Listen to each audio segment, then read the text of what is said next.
Entonces. Ujú. Hola, ¿qué tal? Muy buenas tardes con todos nuestros seguidores, nuestras seguidoras que nos vienen acompañando desde el día de ayer.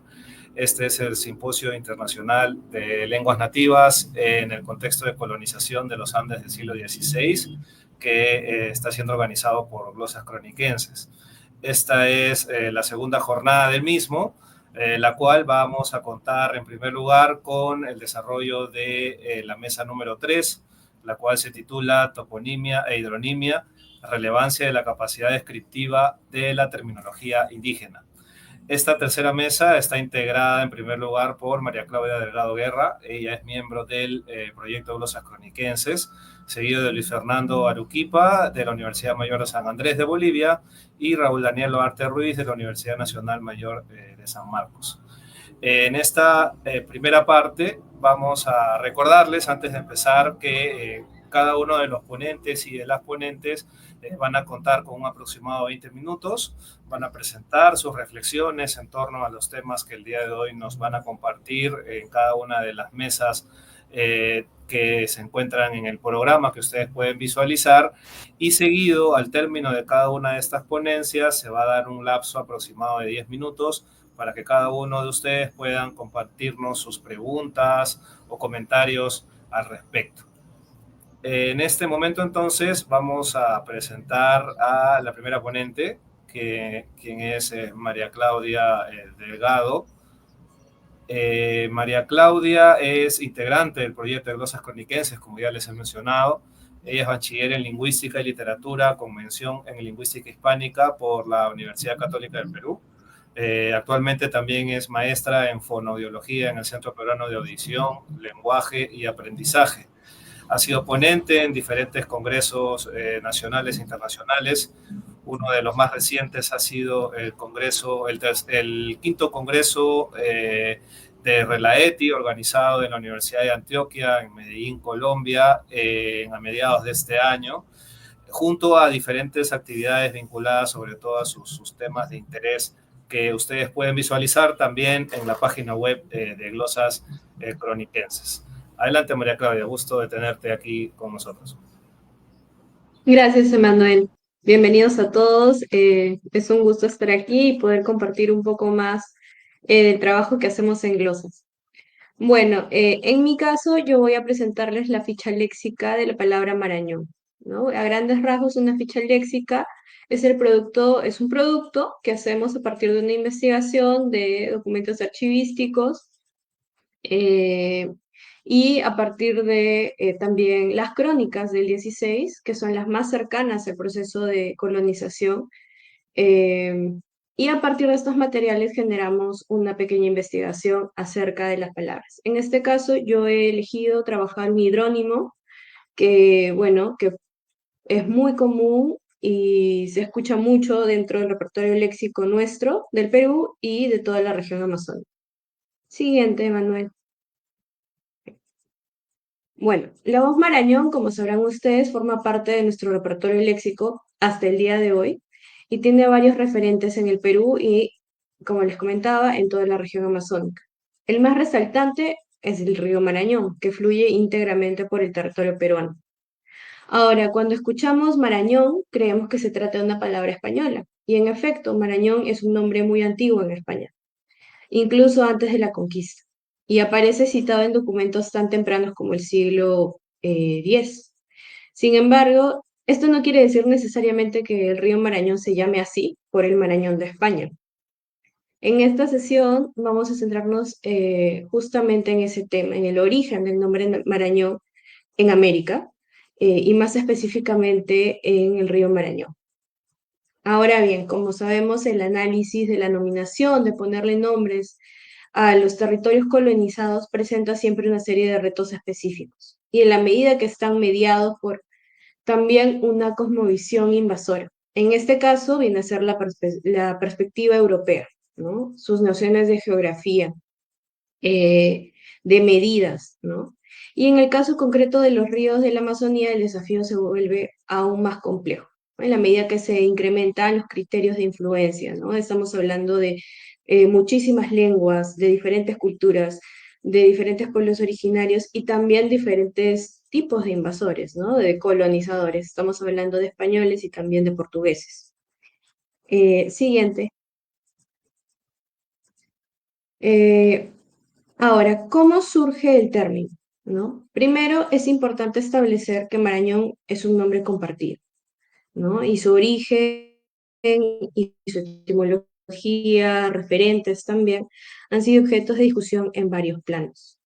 El río Marañón primero aparece en los documentos cronísticos que registran las expediciones amazónicas por la costa del Atlántico, eh, antes de la llegada de los españoles al Perú. Esto ya viene a ser por parte de los portugueses. Ahora, en la segunda mitad del siglo XV se dispensan una serie de expediciones para explorar el territorio amazónico. Una de las expediciones más importantes fue la de los hermanos Pinzón en 1499, antes de los 1500, que abarcó los viajes de Vicente Yáñez Pinzón, que salió primero, Diego de Lepe, que enrumbó meses después, y finalmente Vélez de Mendoza. Ahora, ¿por qué fueron tan importantes esos viajes? Bueno, porque configuran las primeras descripciones de las zonas amazónicas en específico. Estas fueron luego recogidas por otros historiadores como Anglería, Fernández de Oviedo, Las Casas, Gómara y Herrera, y se fueron creando a partir de esas descripciones leyendas, mitos como el Dorado, como el Amazonas. Es particularmente importante el viaje de Diego de Lepe, alrededor de los 1500, ya que a partir de la transcripción paleográfica que ofrece la colección de documentos Torres Mendoza, de los itinerarios de Diego de Lepe, podemos encontrar y constatar el uso del término ya Marañón en tiempos tan tempranos como los 1500, antes de que lleguen los españoles al territorio peruano. De estas informaciones, humanistas e historiadores de la época de Pedro Mártir de Anglería, estamos hablando de gente que todavía escribía en latín, ¿no? Desde la península construyen imaginarios de riquezas y tesoros en la región, alimentando también la avidez de los conquistadores y también contribuyendo a la falsa identificación de los ríos, ¿no? En este caso estamos hablando de que se construye un imaginario como el Dorado, el Amazonas, y luego sería identificar dónde están, encontrarlos, ¿no? Siguiente. Ya. Ahora bien, teniendo en cuenta lo anterior, ¿no? Analizaremos las teorías alrededor del origen del término Marañón. Existen dos tipos de aproximaciones a este respecto. Una que refiere a un origen nativo y otra que refiere a un origen español. La primera teoría se remonta a Anglería, que señala en su década segunda, libro noveno, capítulo tercero, publicada alrededor de los 1514, que son los habitantes de la desembocadura del Marañón los que lo llamaban así, ¿no? Notemos que el término Marañón ya aparece publicado para comienzos del siglo XVI. Entonces tenemos esta cita, Marañorum appellant unc fluvium incolae. Ahí dice, Marañón le llaman los habitantes de la isla. Adyacentes autem regiones Mariatamum, Camarum et Paricoram. Bueno, esa parte, ya no sé. Siguiente. Por otro lado, la teoría de un origen español del nombre comienza con los primeros cronistas que llegan al Perú, ¿no? Recién en 1532, y atribuyen el nombre del río a un capitán español, ¿no?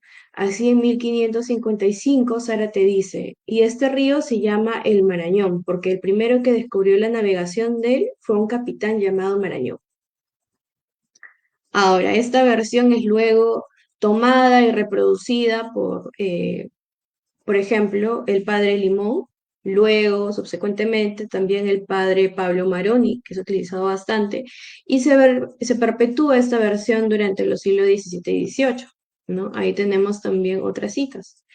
El nombre que hoy le dan comúnmente no solo los misioneros de la compañía, sino también todos los que habitan las provincias cercanas del Perú, no es otro que el de Marañón, nombre que le dio su primer descubridor, el capitán Marañón, quien registró su boca algunos años antes de la conquista del Perú, o como se refiere, una relación antigua, el hermano padre Limón de nuestra compañía, ¿no? Siguiente.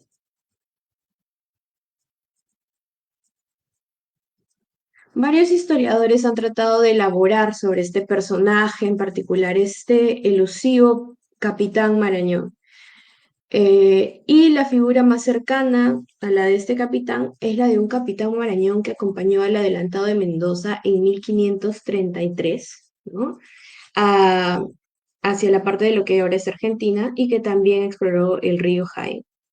Escritores como Bayo Ciro, ya a comienzos del siglo XX, eh, se toman el trabajo de tratar de encontrar esta figura y esto es lo que encuentran.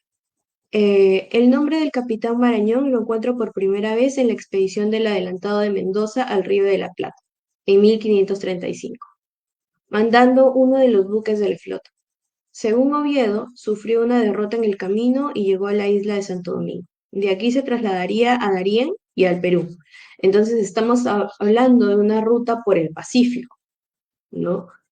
Se ve que era un hombre de valía, por cuanto compañeros del Plata le consagraron un recuerdo llamando la Marañona a la nao que fue a España con los comisionados para dar cuenta del rey del estado de aquella tierra. Como no está seguro de esta teoría, habla de otra también al mismo tiempo. Otro Jerónimo Marañón figura como corregidor de Copacabana, cuando la información sobre la Virgen de esta advocación. Además de esto, el apellido Marañón sigue en boga en nuestros días, así en Indias como en España. Entonces, como vemos, todavía no hay ninguna certeza, ninguna claridad sobre este personaje. Sobre todo en tiempos tan tempranos, debería haber algún registro de esta persona, ¿no? Si bien es cierto, como decimos, como hemos explicado, existen algunos registros sobre un capitán Marañón a partir de la década de 1530 en territorio americano. Estos son posteriores a los primeros registros del término Marañón, que datan del viaje de Lepe en 1500 y que detallan Lería ya en su década primera, en su década primeras, libro noveno, capítulo segundo, donde señala que dieron con un río llamado Marañón, tan ancho que sospecho que es fábula, ¿no? Porque él no lo había visto. Y le parece, bueno, demasiado asombroso, ¿no? Em, Entendemos entonces que ya que el nombre del río precede la llegada del capitán, dado que el libro noveno se publica alrededor de 1501, la afiliación de este capitán, ¿no? Y el río parece ser más bien forzada. Ahora, hay incluso más versiones que aducen un origen español, pero todas son igual de débiles para sustentar, ¿no? Otro origen español que se aduce es la de Juan de Castellanos, que alega que que se nombra el río porque los nautas que formaban parte de la embarcación de Lepe provenían de una villa que estaba cerca a un pueblo que se llamaba Marañón, ¿no? Sin embargo, esta hipótesis tampoco resulta muy convincente teniendo en cuenta la jerarquía de los tripulantes y también la significancia de los hitos de los nuevos territorios. Eh, a comienzos de, bueno, a finales del siglo XV, comienzos del siglo XVI, sobre todo por la parte atlántica, eh, era sumamente importante encontrar este gran río que conectara, ¿no? Ambos mares, que era en esa época una especie de Eldorado para ellos. Entonces, no creo que le hubieran puesto el nombre de cualquier tripulante, ¿no? A este gran descubrimiento o a este sueño tan grande, ¿no? Siguiente. Bueno, acá tenemos un mapa en donde podemos ver los territorios claramente y donde también podremos ver el Marañón. Ahora, si partimos de la teoría de la voz nativa y observamos la toponimia de la zona amazónica, encontramos algunas voces similares, siendo el caso de Marayó, ¿no? El más cercano a Marañón. Marayó vendría a ser esa isla que están viendo que está rodeada con puntos rojos y está en la desembocadura que sale al Atlántico, en la parte de Brasil, lo que es Bahía, ¿no? Marayó es el nombre de esta isla en la costa atlántica del Brasil, como mencionaba, justamente la zona, ¿no? Por la que comienzan las expediciones amazónicas en 1500 también. Siguiente, por favor. Ahora, si examinamos el mapa y lo vemos un poco más de cerca, el mapa actual de la isla de Marayó y seguimos la ruta de los ríos, bueno, yo no puedo señalarla, pero si siguen de la isla punteada y siguen la ruta del río más grande, más grueso, y siguen la ruta de repente un poco más angosta, pueden ver que llega al Marañón, ¿no? Se puede llegar fácilmente al río del Marañón.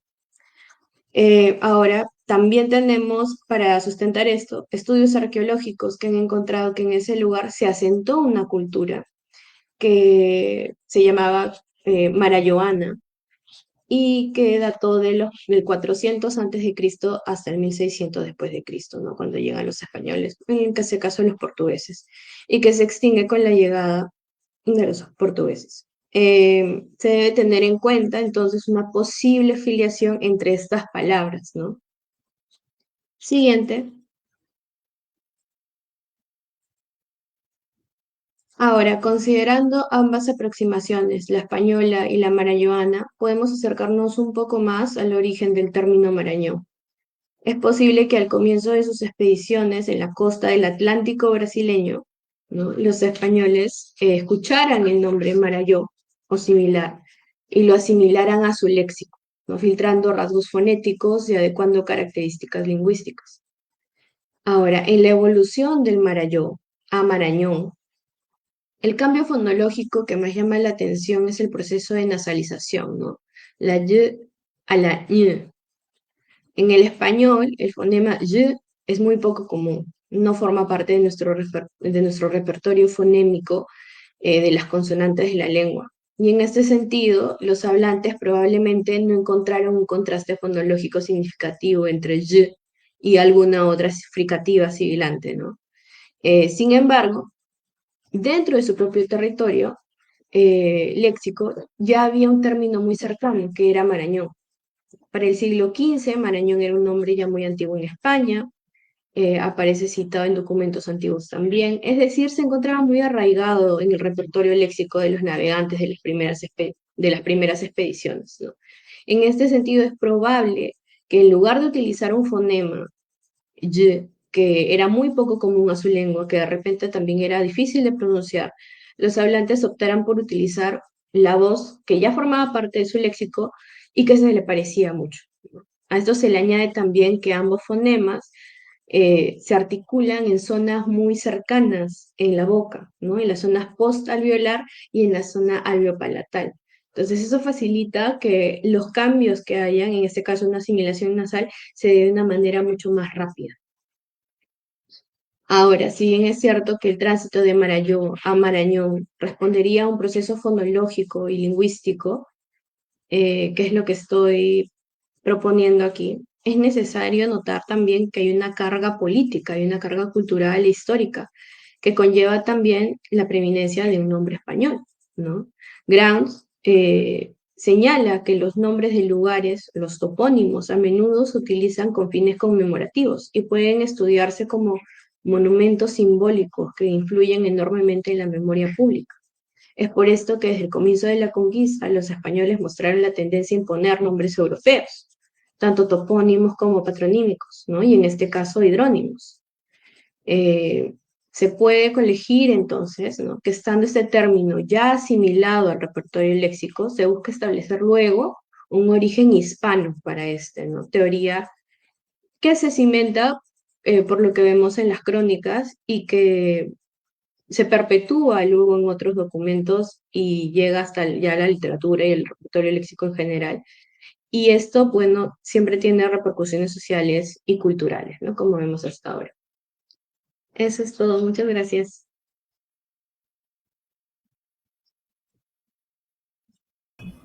Muchas gracias, María Claudia, por compartirnos un nuevo avance de tu trabajo que vienes realizando justamente como parte de tus quehaceres académicos en glosas croniquenses. Vamos a aprovechar también este espacio para recordar a todas las personas que nos están acompañando, que se han venido conectando en los últimos minutos, a que puedan compartir también sus preguntas o comentarios a María Claudia en torno a su trabajo que nos ha expuesto el día de hoy. Aprovechando mientras recibimos quizá alguna de estas preguntas, María Claudia, Tengo una curiosidad en torno a lo que nos has explicado, porque sin duda alguna, desde el día de ayer se ha visto sobre todo la presencia de lenguas indígenas en la región, por ejemplo, andina, ¿no? Se ha hablado del quechua, se ha hablado de puquina, por ejemplo, con el ponente que tuvimos de Bolivia, pero en este caso particular tú has identificado también unas variantes que no son de la zona propiamente andina nada más, sino también de la zona del Caribe. ¿Podrías tú y mencionar un poco acerca de qué tan importante es tener en consideración esto? Porque es lo que te está dando las fuentes, como nos has venido explicando, ¿no? Que son fuentes más tempranas, quizás las que usualmente se han venido revisando para otros trabajos. Claro, lo que pasa es que en el proyecto, en Glosas en general, nos centramos en el territorio peruano. Mucho de lo que está registrado se trata sobre la parte andina, porque es la parte en la que los españoles tenían más interés. Ellos llegan por el lado del Pacífico, por las costas, y digamos, ellos quieren llegar a su dorado, ¿no? Que realmente es el oro, la plata, saquear. Entonces, si vienen del Pacífico, les resulta mucho más complicado entrar de repente a la zona amazónica. Ahora, lo que muchos no tenemos en cuenta es que la colonización en esa época viene de muchos lugares eh, y viene también por la parte atlántica, ¿no? Que es algo que, por ejemplo, yo no estaba tan familiarizada al respecto porque tenemos ese problema de la centralización, ¿no? Y esa dificultad de que solamente importa no importa tanto lo periférico de repente, ¿no? Y bueno, sí, el tema que estamos viendo es que ha habido muchas influencias de muchos lados, ¿no? Ahora, para trabajar lo que es Marañón, ha sido importante no solamente tener en cuenta la parte española, porque si bien estas expediciones eran por parte de españoles, a partir del Tratado de Tordesillas, que fue como que déjame entrar yo primero y luego ya entran los portugueses, hay un influjo, ¿no? De influencias. Por ejemplo, en el español, el repertorio fonémico no está la y, pero en el portugués sí hay y.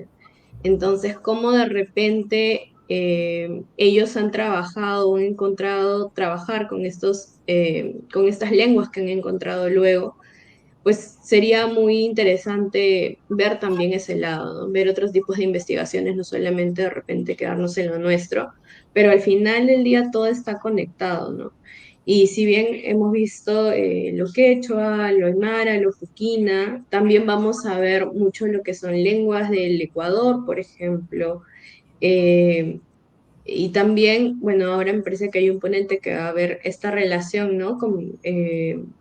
Del de las lenguas andinas que llegan al Caribe, porque acá nosotros también trabajamos mucho, utilizamos mucho en el día a día palabras que son, por ejemplo, del taíno o de origen arawak, que son traídas, ¿no? Por ejemplo, por el español como un vehículo, que utilizan el español como un vehículo y se han introducido acá en nuestro repertorio de español y son ya eh, fijas, ¿no? Justo había un comentario ayer que me pareció interesante y que justo habla un poco de esto. Creo que era Silvia, que decía, cacique y curaca son lo mismo, porque yo creo que en Perú usan más curaca, ¿no? Y eso es lo mismo que vemos en las crónicas, ¿no? Cacique es una palabra taíno que la traen los españoles, que la usan ellos primero y luego los indígenas dicen, ah, de repente esto es español y lo comenzamos a usar nosotros acá, Sí. ¿no? Aunque ya teníamos curaca. O sea, Y en las mismas crónicas tú ves muchísima más cantidad, si quieren pueden revisar ese en glosas, de cacique.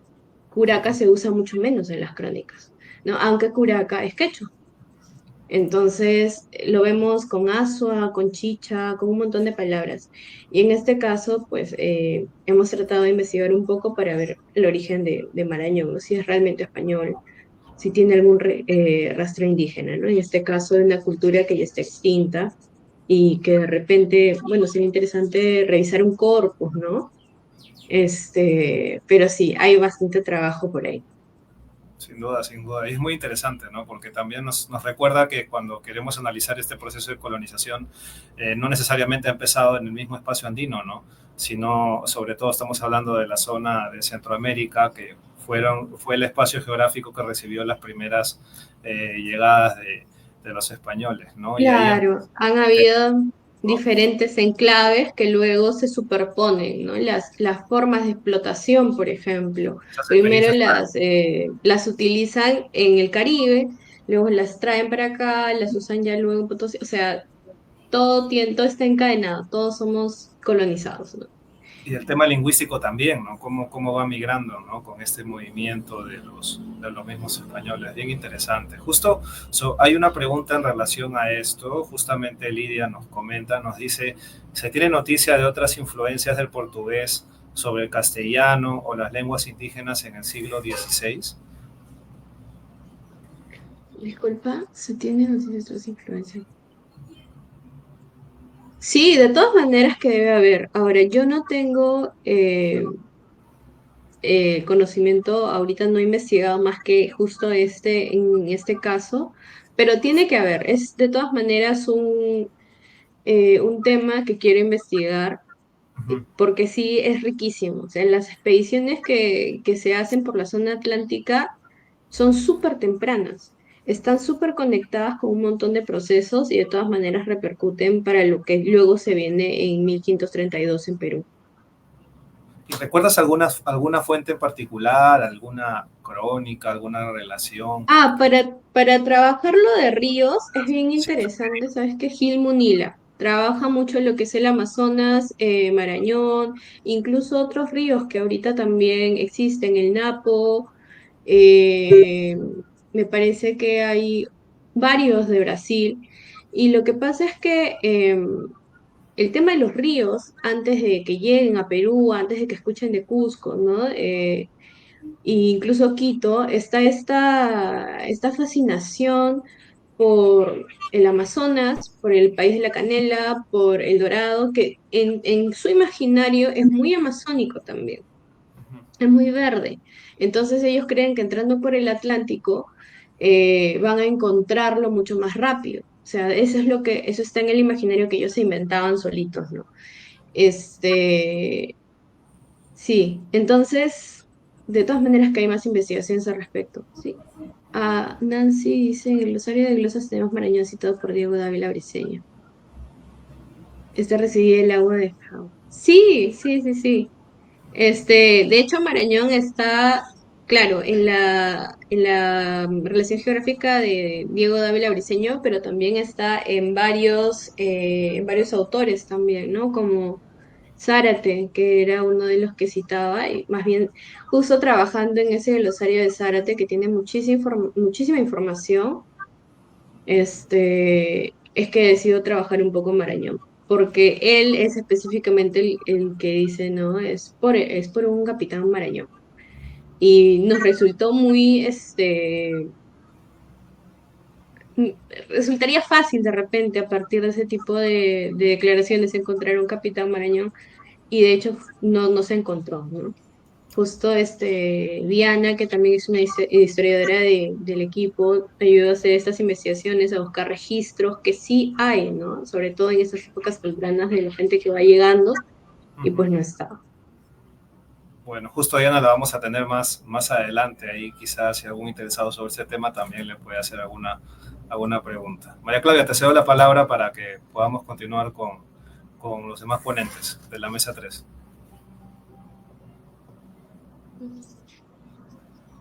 Ok, ¿con cuál vamos a continuar? Disculpa, Manuel. Con Luis Fernando. Luis Fernando, ¿nos escuchas?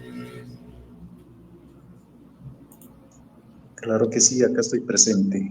Hola, ¿qué tal? Bienvenido, Luis Necesito Fernando. permiso. Muchas Hola, buenas gracias. tardes, Luis Fernando. Buenas ¿Qué tal? tardes.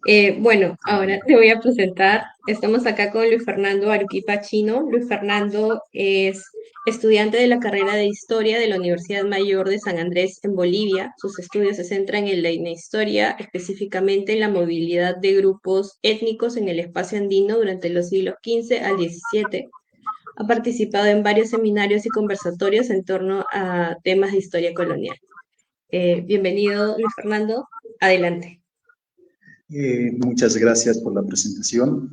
Muchas gracias por la oportunidad que me dan de poder brindar algunos conocimientos que tengo al público presente, ¿no? No sé si podrías ya... bueno, gracias. El tema que voy a hablarles un poco en esta oportunidad, bueno, van a ser unas pesquisas, ¿no?, de lo que voy investigando. Titula La influencia del apóstol Santiago en la toponimia nativa en las poblaciones de Riberas de la Titicaca en el siglo XVI. Bueno, vuelvo a aclarar que va a ser una exposición cortita, porque recién estoy empezando a indagar datos sobre este tema. Bueno, a modo de introducción, puedo decir de que la influencia de la cultura clásica, pues, en lo que viene a ser el mundo andino, a partir del siglo XVI, pues, va a ser notable. Vamos a ver seres mitológicos que van a tener orígenes griegos, como ser las sirenas, y esto luego va a ser, pues, relacionado con Quesinto y Umantu. Además tenemos dioses andinos como ser Tulupa, que posteriormente han sido asociados con algunos personajes bíblicos, ¿no? De igual manera, otros personajes bíblicos van a ser convertidos en entidades sagradas. Va a ser el caso del apóstol Santiago, que luego va a ser transformado en el Tata Santiago, o en el Iapa, o en el Quejo, como se diría en el Aymara. A esto de lo que viene a ser en la época colonial en el mundo andino se va a hacer la inserción de varios santos. Anteriormente ya había mencionado el tema, el caso del apóstol Santiago, también la Virgen María, algunos otros santos como San Pablo, San Pedro, etc. ¿Por qué van a insertar a lo que viene a ser el mundo andino los españoles? Va a ser por el tema de providencialismo. Una manera de poder justificar la conquista, una manera de poder decir de que el nuevo mundo conquistado, o sea, el nuevo continente conquistado, el nuevo territorio, pues va a ser por gracia divina, ¿no? Por bendición divina. Siguiente diapositiva, por favor. Bueno, ya en este contexto ya me meto un poco a la personalidad del apóstol Santiago, ¿no? Santiago ha sido uno de los principales apóstoles de Cristo, denominado Santiago el Mayor, que tras la asunción de Jesús, el Hijo del Señor, este discípulo, Santiago el Mayor, va a tener lo que viene a ser la misión de poder evangelizar en otros territorios, ¿no? En este caso a Santiago el Mayor le va a tocar evangelizar el territorio de la península ibérica, en ese momento denominado como Hispania, que pertenecía a lo que viene a ser el Imperio Romano, ¿no? En este caso, en este contexto de evangelización que va a tener Santiago, pues va a tener, pues, va a encontrar la muerte, y es por eso que posteriormente va a ser martirizado, ¿no? Y entonces, años más tarde, más o menos por el siglo X, pues se va a encontrar, ¿no?, los restos del apóstol Santiago en Compostela, y es entonces que a partir de este momento la figura de Santiago va a cobrar cierta relevancia, ¿no? Y entonces se va a hacer ciertas peregrinaciones hacia ese lugar de Compostela. Y bueno, siguiente diapositiva, por favor.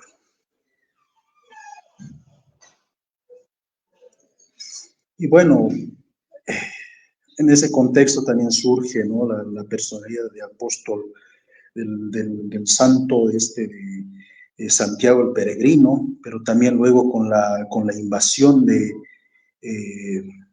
los musulmanes hacia la península ibérica, va a surgir lo que viene a ser la imagen de Santiago el militar, ¿no? Esa imagen clásica que tenemos del apóstol Santiago montado en un caballo, derrotando a los moros. Siguiente, por favor.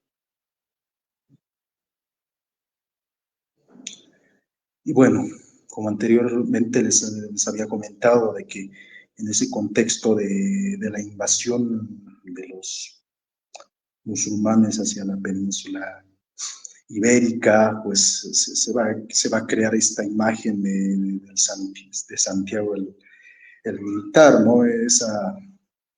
Esa imagen de esta personalidad que iba protegiendo a los cristianos, ¿no? Para recuperar su territorio en la guerra de la Reconquista, ¿no? Que aproximadamente ha durado unos 700 años.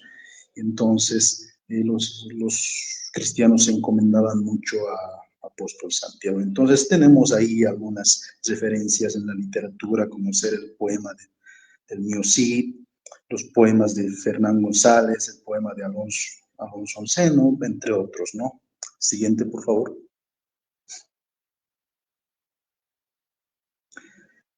Y bueno, ya para los años de la conquista, Santiago también va a llegar al nuevo territorio, va a llegar a América.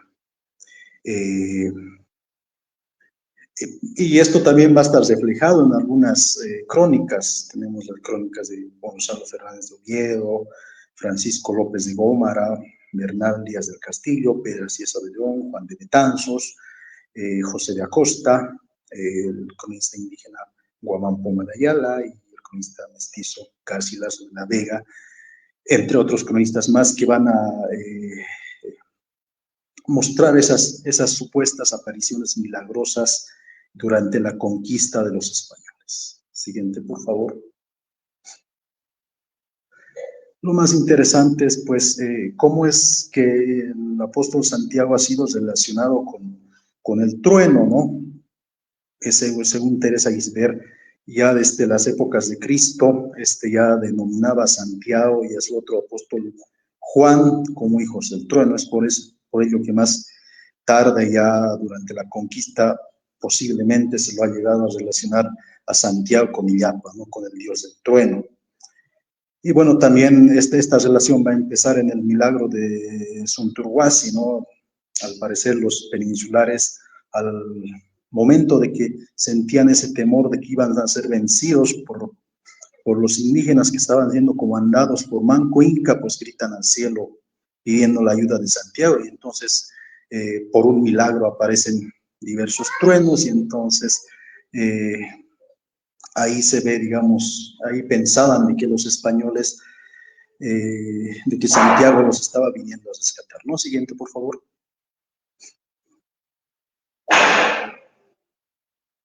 Y bueno, ¿no? Lo más interesante es que Santiago va a dar nombre a ciudades famosas, ¿no? En América, tal es el caso de Santiago de Chile, Santiago de Estero en Argentina, Santiago de Cali en Colombia, Santiago de Panamá en Panamá, Santiago de Caracas, Venezuela, Santiago de Querétaro, Santiago de Managua, Santiago de Cuba, Santiago de Guatemala y otros. Siguiente, por favor. Y bueno, ¿no? Ya entrando al caso de lo que viene a ser las riberas del lago Titicaca, ¿no? Bueno, quiero aclarar de que me voy a enfocar más a lo que viene a ser el lado del territorio actual boliviano, ¿no? No he investigado tanto la influencia de Santiago en el lado del Perú, ¿no? Bueno, a partir de la fundación de la ciudad de La Paz, que va a ser el 20 de octubre de 1548, se va a realizar varios repartimientos de encomiendas, tal es el caso de los repartimientos que hizo el pacificador de la Gasca, ¿no? Y entonces los españoles van a llegar a ocupar estos territorios cercanos al lago Titicaca, donde van a respetar esas parcialidades que había Anansaya y Urinsaya, y entonces se va a llegar a establecer dos doctrinas de clérigos. En la parte de Anansaya se va a establecer la parroquia de Santiago, y en la parcialidad de Urinsaya se establece la parroquia de San Pedro. Siguiente, por favor.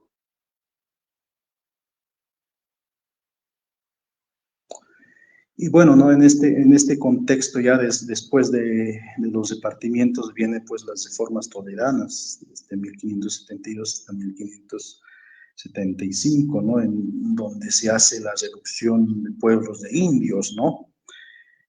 Cabe aclarar de que cuando se hace esta reducción de pueblos de indios, se va a respetar la toponimia del lugar, pero además se va a dar el nombre de un santo, ¿no? A lo que viene a ser la posterior población de indígenas. Tal es el caso, este es el ejemplo de Achacachi, ¿no? Que la parcialidad de Anansaya va a estar ocupada por la doctrina de Santiago, pero la parcialidad de Urinsaya va a estar, va a ser denominada como Achacachi, ¿no? Para tener estos datos agradezco mucho al historiador Froilan Mamani, ¿no? Siguiente, por favor. Y esta influencia también la podemos ver en la provincia de Pacajes, ¿no? En Cayapa, que posteriormente también va a tomar el nombre de Santiago de Cayapa. Y en el caso de Machata, que es un toponimio aymara, que significa nuevo, que también la parcialidad pequeña va a casar el nombre de Santiago, que va a ser denominado como Santiago de Machaca. Y también posteriormente, ya para el siglo XVIII, anteriormente les había comentado de que lo que viene a ser la reducción de Achacachi tenía dos parcialidades. La parcialidad de Anansaya va a adoptar el nombre de Santiago de Huata. Siguiente, por favor.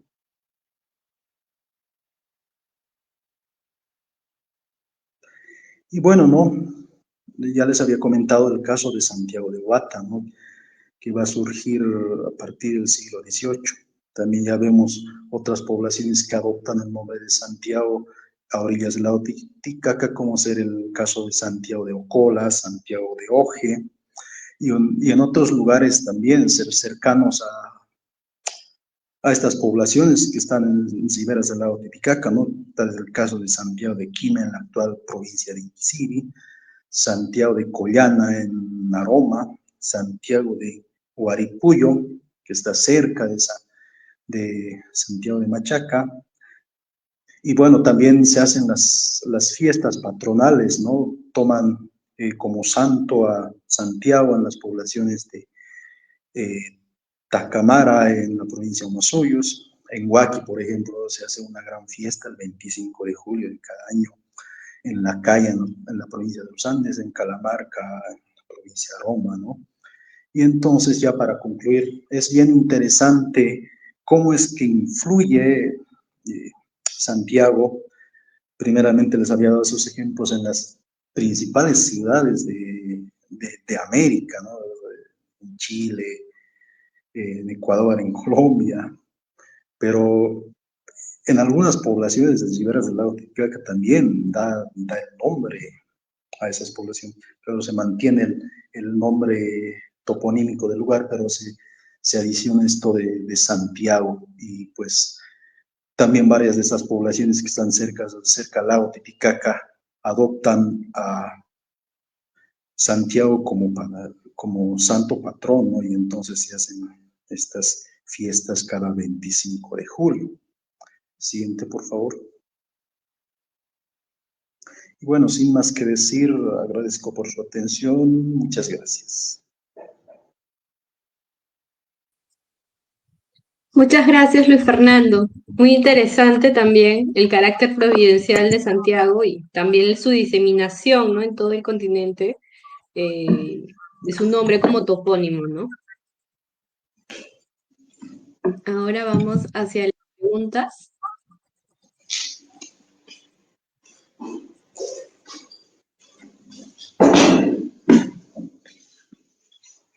Bueno, en mi caso yo tengo una pregunta, de repente un poco más básica, ¿no? ¿Por qué Santiago? ¿Por qué no otro santo de repente? Porque que yo sepa, el culto acá en Perú también, la fiesta, ¿no? A Santiago, el culto es muy permanente, hasta ahora está muy enquistado en la conciencia colectiva.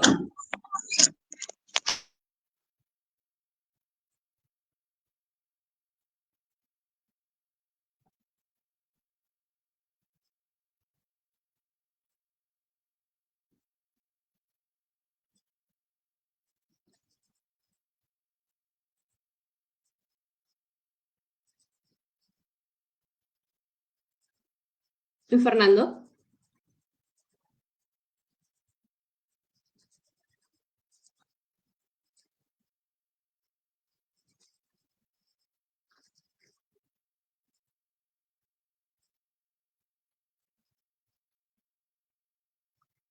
Bueno, vamos a continuar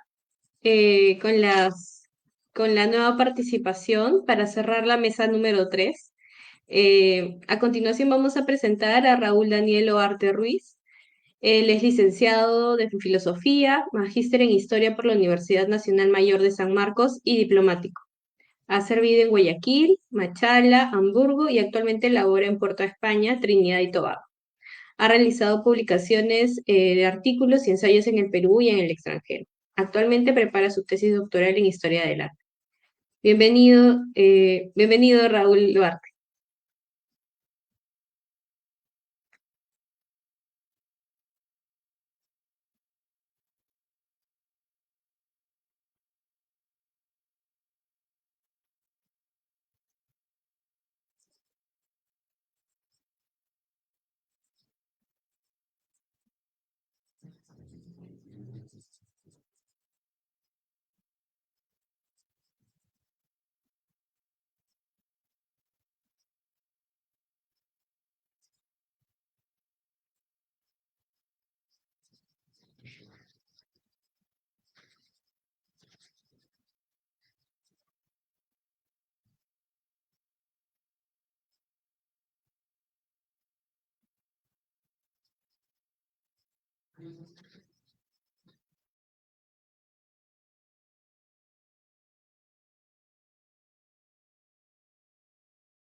¿Qué tal? Muy buenas tardes, buenas noches.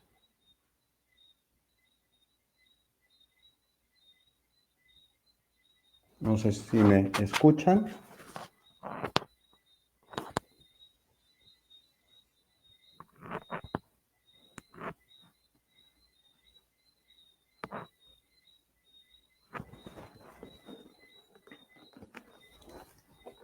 Bueno, me indican para empezar.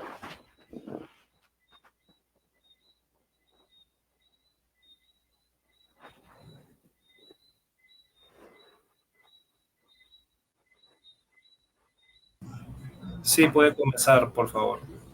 Gracias. Bueno, en primer lugar me disculpo porque estamos ahorita haciendo una exhibición que se presenta el día de mañana aquí en Trinidad y Tobago y justo me llamaron para los últimos retoques, así que iniciamos.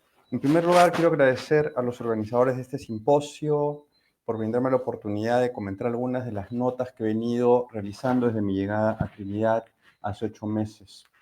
Si bien el tema de mi exposición no se ubica en los Andes, referencia geográfica central de este encuentro, creo que hay puntos en común que pueden ser tomados en cuenta para una visión panorámica de lo que fue el proceso de la llegada del Imperio Hispano y el desarrollo de la etapa de la conquista. Las fuentes que he utilizado son principalmente bibliografía sobre el tema aquí en Trinidad, así como textos y conversaciones que he tenido con representantes de los denominados First People, es decir, de los representantes o descendientes de los pueblos aborígenes, a quienes también expreso mi agradecimiento y admiración por permitirme dar a conocer sus esfuerzos y por mantener vivas sus tradiciones. Trinidad aparece en el primer viaje de Cristóbal Colón en julio de 1498, quien nombra la isla como la Santísima Trinidad, debido a que vio en el horizonte 3 montañas. Su figura, la figura de Colón, no está exenta de controversia en muchas partes de América, y los debates sobre el descubrimiento de la isla han sido en cierta forma zanjados con la posición de que Trinidad fue descubierta siglos antes por los amerindios, arawak y calinago o caribes, y que más bien se dio el contacto entre dos antiguas civilizaciones y formas de ver el mundo en dicho año. Los grupos amerindios llegaron en diversas oleadas migratorias desde la actual Venezuela y se cree que se asentaron, de acuerdo a lo que encontró en las fuentes, hace 7.000 años, lo que convertiría a Trinidad en la isla más antigua del Caribe que haya sido habitada. Los primeros grupos sedentarios aparecieron entre 2.000 y 2.500 años y se dedicaron al cultivo de yuca, maíz, tabaco y frijoles y a comerciar piedras preciosas, perlas y sal con otros pueblos de la región ubicados en la actual Venezuela, Guyana y otras islas de la región.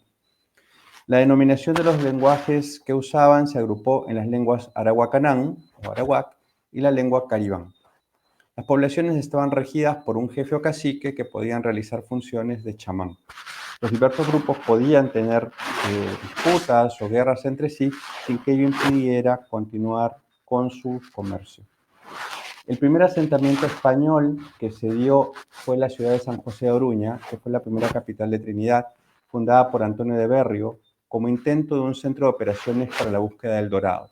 Se establecieron las encomiendas de San Juan, Tacarigua, Aruca y Caura, así como las misiones de Arima, Toco, Sipare y Sabana Grande. Para 1793, las encomiendas y las misiones se regruparon en 3, Arima, Toco y Sabana Grande. La resistencia indígena continuó tras la fundación de las villas españolas y la más destacada fue la del cacique Yarima, que realizó la primera revuelta y se cree que tomó su nombre de su zona de proveniencia, Arima. Siguiente, por favor.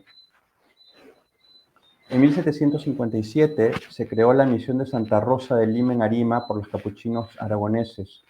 La devoción hacia la santa limeña fue calando poco a poco, primero con una misa y breves novenas en la pequeña capilla. Años después tuvo lugar un hecho sobrenatural que se narra hasta ahora entre la población. La aparición de Santa Rosa de Lima a los arawak en la cascada que hoy lleva su nombre, dando lugar a su conversión y a la de toda la población que no había sido aún bautizada. Pareciera que este hecho milagroso tuvo una conexión con el primer registro de bautismo de enero de 1780, donde figura como lugar ya no Santa Rosa de Lima, sino Santa Rosa de Arima, como se conoce hasta la actualidad. Los primeros pobladores asumieron a Santa Rosa como patrona, puesto que era la primera santa nativa de América que llegó a la gloria de la santidad y que hasta el día de hoy, como pueden ver en la siguiente lámina, por favor, sus descendientes se muestran orgullosos de esta elevación a los altares de una nativa americana y participan activamente, sobre todo desde inicios del siglo XIX, en lo que es la fiesta más antigua de este país. El segundo grupo de población indígena ubicada en Trinidad, por favor en la siguiente, es el pueblo Guarao, que de acuerdo a lo que me han comentado, son originarios del delta del Orinoco y es, según ellos, una de las comunidades más antiguas de la región. Indican que su nombre significa gente de la canoa, reflejando así una conexión con el agua y trazar así también su proveniencia histórica, es decir, desde la zona del Orinoco. Poseedores de un estilo de vida que denominan tradicional, se dedican a actividades de subsistencia como la pesca, la caza, la recolección de frutos silvestres y la agricultura. Los guarao también son conocidos por la elaboración de artículos a partir de la palma moriche, fundamental para su vida diaria y sus prácticas espirituales. La estructura guarao es matriarcal. los hombres se unen a las familias de las esposas después del matrimonio. Y el liderazgo tradicionalmente se da en una combinación de influencia entre el cabeza de familia y la autoridad chamánica. De acuerdo a lo que me han indicado, su cultura enfatiza el equilibrio y la armonía, la resolución pacífica de conflictos y el mantenimiento del equilibrio con la naturaleza. Según me han manifestado, han estado por buen tiempo aislados y la colonización y las influencias externas actualmente han traído cambios significativos en su forma de vida. La cultura del pueblo Warao se caracteriza por su cosmovisión, espiritualidad y sabiduría ancestral. En la figura pueden ver una acuarela del siglo XIX de Ernst Casaubon, quien ha pintado lo que es la ciudad de San Fernando, que es donde se ubican los Warao, y ese es el cerro de San Fernando que ellos llaman Navarima, que quiere decir cerro. En el caso de la palma moriche, que es el principal elemento que ellos utilizan para lo que es sus viviendas y otro tipo de utensilios, lo consideran como árbol de la vida. Además, creen de una manera, digamos, panteísta, que los espíritus habitan en árboles, agua y animales, formando una cosmología donde los espíritus son parte esencial. Y los chamanes son quienes median entre el mundo físico y espiritual, utilizando rituales, cantos y medicinas para poder tener ese contacto con el mundo natural o para brindar la guía espiritual que la población requiere. Los rituales están vinculados a ciclos de vida, fertilidad y energía espiritual. También practican el animismo con un significado espiritual para objetos que los rodean y, según indican, siempre enfatizan, han mantenido una relación respetuosa con la naturaleza. Un elemento central de sus creencias es el concepto de Yebú, que son las entidades espirituales que habitan en bosques y ríos y que pueden adoptar diversas formas, como, por ejemplo, el jaguar o los felinos grandes. Se cree que estas entidades residen en lo que ellos llaman los bordes del mundo, por lo cual protegen los puntos cardinales y supervisan la vida humana. También los Warao veneran piedras ancestrales, a las que llaman Kanoyotuma, que representan a los ancianos. Dentro de lo que es la cosmogonía Warao se encuentran historias que explican el origen del cosmos, el destino de la alma humana y las conexiones entre cielo y tierra. Un ejemplo de ello, por ejemplo, son los seres que habitan en los ríos, que son los Navarao, que son parte de un reflejo de la vida humana. Otra cosa que ellos destacan es la metamorfosis, donde los seres humanos se transforman en animales para unir el mundo humano y espiritual. Los rituales, tal como mencioné, incluyen música, danza y objetos sagrados. Y lo que procuran es mantener un equilibrio comunitario y asegurar la fertilidad.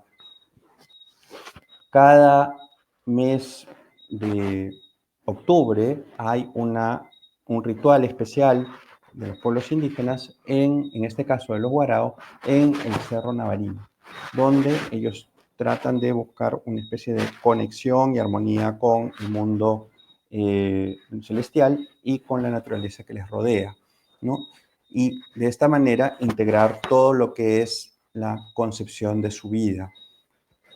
Es decir, ven el universo que tiene un origen creado, la deidad suprema, ellos la denominan Kanobo y tiene un aspecto masculino y también femenino que reflejaría un equilibrio entre fuerzas opuestas al mundo natural. Y el Kanobo reside en el cielo y gobierna todos los aspectos de la existencia. Aparte de eso, hay otros mitos como el de los Yebu, que son espíritus que habitan en árboles, agua y animales y que son como guardianes de la naturaleza. Siguiente, por favor. En esta foto les quiero mostrar a quien fue la anterior cacica, la cacica Dona, que es la que tiene el penacho, la segunda de la foto, y la cuarta, que es la más joven, que es la actual cacica Hortensia. Y el esfuerzo que ellos están haciendo actualmente es la de dar a conocer su cultura. a través de una serie de actividades y de festivales. Este año fue el primer festival de los Guarao y también han realizado una presentación de lo que sería la lengua Guarao, que ellos tratan de recuperar desde fuentes orales, es decir, que se han ido transmitiendo de generación en generación y han ido insistiendo, por ejemplo, en denominar al cerro Navarima, así como recopilar otras historias de lo que es la cosmogonía, el origen del universo y las tradiciones que ellos tienen como comunidad. Asimismo, sus ceremonias ya han sido, digamos, más públicas, abiertas, y por último, han tenido ceremonias o rituales conjuntos con la comunidad de Santa Rosa, Arima, y han convocado a otras comunidades arawak provenientes de Guyana y de Surinam, ¿no? De acuerdo a lo que también me han señalado, el idioma de su etnia se denomina también Guarao. Quiero aquí señalar lo siguiente. Actualmente, dentro de lo que se difunde como historia de los pueblos aborígenes, hay también una discusión de si los pueblos denominados caribes fueron parte de Trinidad. Las opiniones están divididas. Unos dicen que fueron arawak y carib y otros que solamente fueron arawak los que habitaron inicialmente la isla de Trinidad cuando llegó Cristóbal Colón. En resumen, la herencia amerindia de este país se evidencia en los nombres de las principales ciudades de Trinidad, que conviven con los nombres españoles. San Fernando, Santa Rosa, conviven con Toco, Tacaria, Aruca, San José, Puerto España. Por ejemplo, Puerto España tiene un origen inicial que era Mucurapo, que de acuerdo a lo que me indican sería lugar de algodonales. Asimismo está Piarco, que es la zona donde se ubica el aeropuerto, Chaguaramas o Tunapú. Siguiente, por favor. Quiero cerrar la exposición con un nombre al que se le conoce en la isla de Trinidad, que es la isla del Colibrí. Al inicio mencioné que su denominación, Trinidad, se debía a esta visión que tuvo Colón de las tres montañas. Una versión muy difundida por el simbolismo que encierra es que el nombre original provenía de la lengua arawak y la palabra sería Cairí, que significa tierra del colibrí, y buena parte de la población la asume como cierta. Si bien el escudo de Trinidad que se mostró en la primera lámina al inicio presenta al ibis rojo y al cocorico como aves nacionales de Trinidad y de Tobago, respectivamente, hay la presencia de dos colibríes que sirven de unión en el blasón.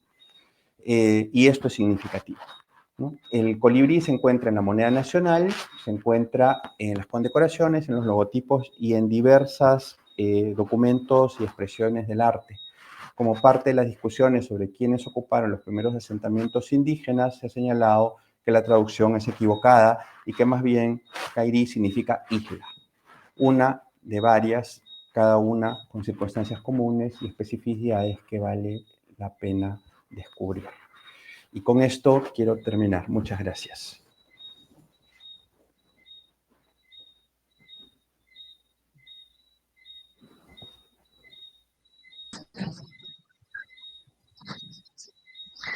Muchas gracias, Daniel, por esta presentación sobre los primeros habitantes, sus tradiciones y su cultura.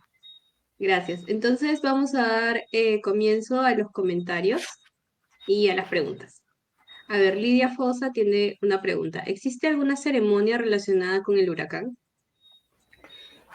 No, por lo menos hasta donde tengo conocimiento, no.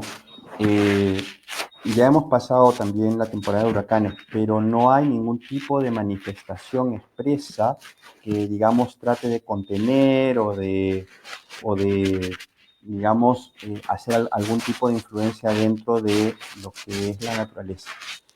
Las ceremonias que realizan principalmente son de conexión con la armonía celestial y natural, pero no con ninguna que tenga que ver con algún tipo de desastre natural que afecta aquí a esta zona y que es muy común. Por lo menos de los que he leído, Ya, no. Sí, estoy viendo aquí que si hay algún mito relacionado con el huracán. Por lo menos en lo que es los mitos que he leído, que han recopilado, no. Ahora, puedo averiguar, pero hasta ahora, en un momento, cuando he tenido conversación con ellos, ha habido alguna, digamos, manifestación o comentario acerca de desastres. La única leyenda que hay es más bien sobre el origen de un volcán que está vinculado con el Colibrí, que es un volcán que está al sur, eh, donde se menciona que los habitantes se habían burlado de un colibrí y en venganza lo que hace es abrir el boquerón, ¿no? Y genera la explosión. Pero no, hasta ahora no he encontrado nada vinculado con lo que sería el huracán o las tormentas grandes, ¿no? ok. Y para terminar, no sé si pudiera hacer algún comentario de repente para reforzar esta noción de este vínculo con el Perú, que era lo que Bueno, mencionaba un poco también en su sumilla.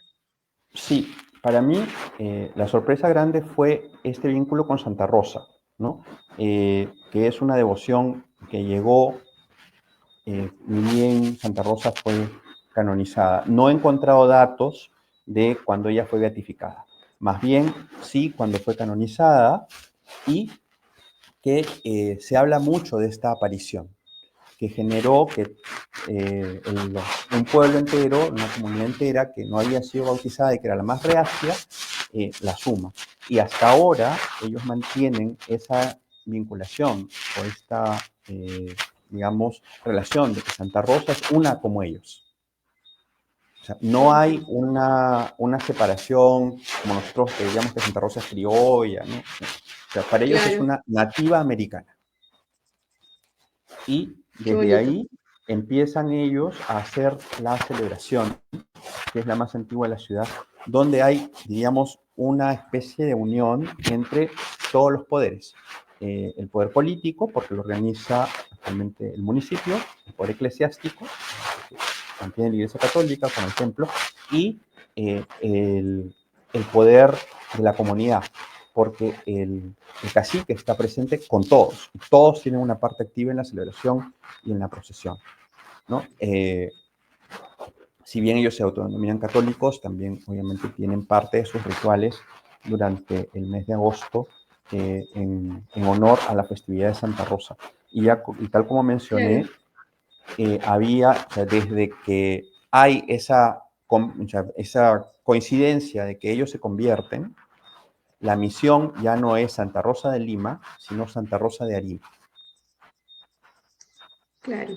Es una Y hasta expresión ahorita, mucho más sincrética, ¿no? sí, Que surge también y es muy común en las Américas. sí, y hasta ahora se mantiene la relación. O sea, cuando uno se refiere a las ciudades o al municipio de Santa Rosa, es Santa Rosa, Arima. Claro.